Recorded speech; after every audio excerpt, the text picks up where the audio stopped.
Perang buzzer kembali mewarnai jagat maya menjelang perhelatan pesta demokrasi yang tinggal menghitung hari.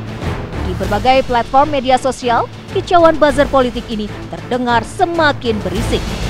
Mereka hadir membangun narasi positif untuk kandidat yang didukung, namun tak sedikit yang dimanfaatkan untuk menyerang hingga membusuk-busuki lawan politik. Saya menilai bahwa Pilpres 2024 masih akan terjadi perang buzzer.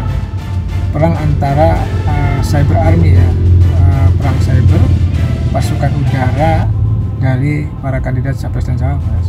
Suka tidak suka, senang tidak senang, di politik itu kan hanya dua model yang digunakan oleh para tim sukses. Yang pertama membangun pencitraan, yang kedua membusuk-busuki lawan. Ciri-cirinya sudah mulai ada, sudah mulai terlihat. Misalkan terkait dengan persoalan saling jelek, saling serang gitu ya, saling kritik antara ketiga kubu. Semuanya katakanlah seolah-olah paling baik, seolah-olah paling bagus. Buzzer mulai digunakan secara luas untuk kepentingan politik pada Pilpres 2014 dan semakin agresif pada Pilpres 2019. Peran pasukan siber ini memang sangat kuat memprovokasi masyarakat melalui konten-konten di media sosial yang berbalut propaganda.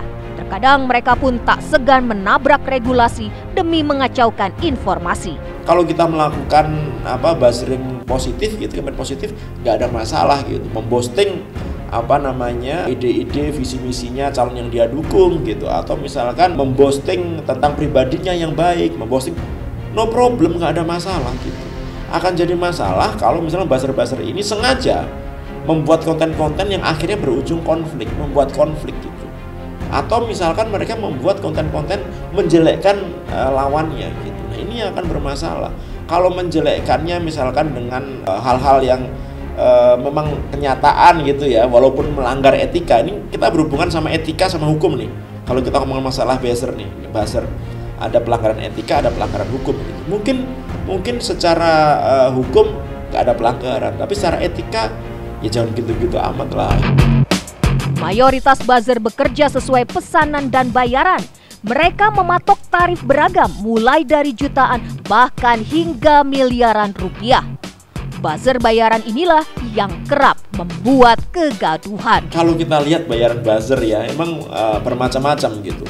Ada yang mereka cuma 1 juta, 2 juta gitu bayarannya. Ada yang sampai ratusan juta, bahkan yang sampai miliaran juga. Banyak para buzzer ini yang memang bayaran sangat mahal gitu. Dan ini bukan terjadi di Indonesia gitu, terjadi juga di luar negeri. Dan para buzzer ini belum tentu juga orang Indonesia ya. Menghalangi munculnya buzzer politik memang tak mudah. Terlebih lagi belum ada regulasi yang kuat untuk membatasi ruang gerak para buzzer. Lalu, bisakah buzzer dipidana? Ya, tentu bisa dipidanakan dong. Kalau isinya negatif, menyerang gitu ya, memfitnah, menebar hoax, ujaran kebencian, menghembuskan isu sara gitu. Itu ya melanggar undang-undang dan harus dipidanakan. Tetapi kan ini terkait dengan persoalan jejak digital yang harus dilaporkan kepada penegak hukum, dan penegak hukumnya jangan tebang pilih. Itu yang paling penting. Jadi soal kegiatan mereka, operasi mereka gitu ya, soal konten mereka bisa dipidanakan. Lantas, bagaimana sebenarnya sistem perekrutan buzzer?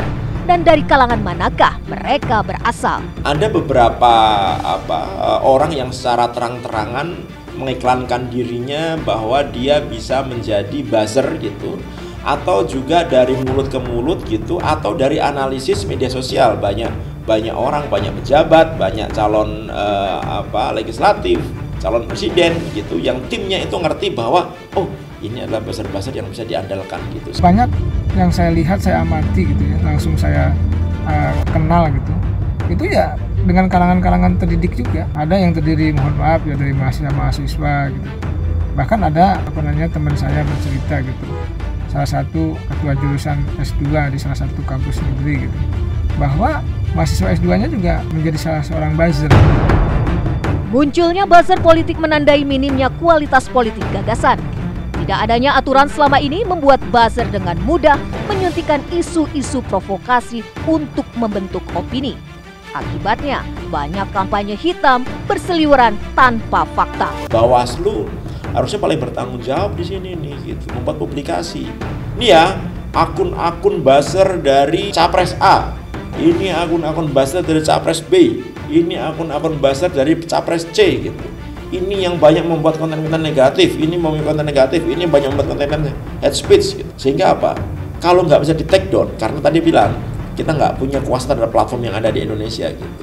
Minimal masyarakat mengerti. Oh ya udah, kalau yang bikin akun ini ngapain saya komentari, gitu. Ngapain saya bantu engagementnya? Bodoh amat, udah biarin aja. Nah kalau kita biarkan saja, nggak akan ada artinya itu postingan. Jadi buzzer ini nggak akan ada artinya kalau misalkan kita masyarakat bisa tahu dan kita nggak melakukan interaksi dengan akun-akun buzzer tersebut.